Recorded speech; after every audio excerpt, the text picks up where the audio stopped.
As a golf coach, I find a lot of golfers trying to control strike, trying to steer the direction of the golf ball and trying too hard in the wrong way, in the wrong place to get the ball to do what they think it should do. And then they obviously come and see me because that doesn't work. This is part 2 of a 3-video little series, and I just want to try and train your brain a little bit and encourage you to practice in a more efficient manner. So a lot of problems that I find with golfers that come in is they're really trying to guide the golf ball to go straight. They're really trying too hard in the wrong place, in the wrong way to get the ball to do what they think it should do. I get a lot of people that really kind of try and look where the ball's gone too early. They lift up through the shot, they smother the ball, they try and do that. So they're trying to get compression, they're trying to get their hands ahead and things like that. And we just smother the ball, we get stuck. And it doesn't work for most golfers. Someone with a lot of speed can get ahead and stuff like that because they've got a peak height that's too high and they need to get the height down. Generally speaking, not everyone needs to do that. So the thing I'm trying to encourage here is to use the idea from part 1 of this 3-part series, use that mechanic and experiment with it. Instead of trying to control strike during the shot and trying to guide the ball while you're getting through the golf ball, I want you to try and swing a swing with a golf ball in the way and see what it does.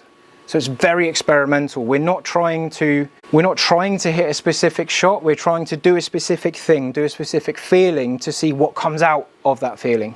So again, steering and guiding and trying to keep it straight doesn't largely work.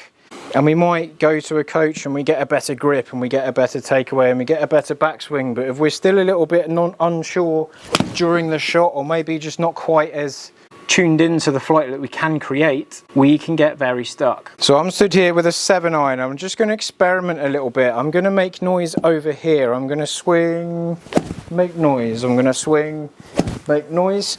And I'm trying to do it in a specific place. And within your golf swing, you can do that. Your version of this is your version of this. You don't have to be as fast as me, for example. If I get my speed over here, again, I'm trying to rehearse that thing. If I get speed over there and just see what comes out, just see what happens to the ball flight. Now, generally speaking, I've got the ball moving left to right, and that happens more often than not when I've got my sternum to the left and I've got my speed after the golf ball. And then I try, put my sternum over here, I get speed. Bang, okay, so put my sternum over here, speed. Bang. Put my sternum in the middle of the two and create speed. Bang. So I've already done the left one. Let's do the right one. So let's get speed a little bit early. And I've caught that thin. I don't mind. I've got a completely different shape to the golf ball. I've got that golf ball working right to left quite convincingly because I just did a thing to see what comes out of it instead of trying to guide the individual shot. And problems that I will find within this idea is that people are going out of their normal comfort zone. And I just need to get them a little bit familiar with it to go, oh, actually, I did the thing and the ball did the thing that I thought it should do. So then we start adding in the predictability of the general direction of the shot and we can refine that idea. Another thing is ball position relative to your feet. So again, if like someone stands like this to then play for their fade, because actually if they stand this far away from the ball and then they jump over, they put the sternum in a good place and they come across it and they hit a fade. But sometimes they get over there and they stay behind it a little bit and overreact and the ball goes left, so we get all sorts of flights coming out. I want to get my club face down where I'm aiming, and then I want to put my sternum in place, and then I'll just let my feet go wherever they want to go. So my connection from the sternum to the golf ball is the most important connection. If your feet are in the wrong place, it's hard to put your sternum in the right place. But if you put your sternum in the right place first, we've got more chance of getting ourselves back to that golf ball. And part of the idea behind this is that if this is connected to my sternum here, I can rotate and rotate back and I get back to the golf ball. If I rotate and jump over, I have missed the golf ball and I've come down to that point. So that's the low point in the swing. So the more control I get of my sternum, the more awareness I get of it, and the way to get feedback for that is to swing the club and make noise and try and learn where you make the noise and then try and adjust where you make the noise. If you make it really far after the golf ball, we're trying to drag it back towards the golf ball. Maybe rehearse something before the golf ball just to try and snap you out of old habits. So the more I move away from the ball, or move away from the ball, or move away from the ball, the more I'm going to struggle with ball striking. Now, if I'm trying to make noise in a specific place, that can sometimes distract people away from those movements that take us away from impact. So I really want to get cute and familiar with making noise in that specific area. And I don't really care about much else until we find new problems statistically, really. Sternum to the right. Caught it a little bit thin, no problem, but I've hit a high draw. There we go, high draw. And I just felt myself just come away from the ball a little bit, and that's just cost me a strike that just snuck down there a little bit more. But I've still got a functional shot. I tend to find the late speed has the worst ball striking in general because people try and do it too far over.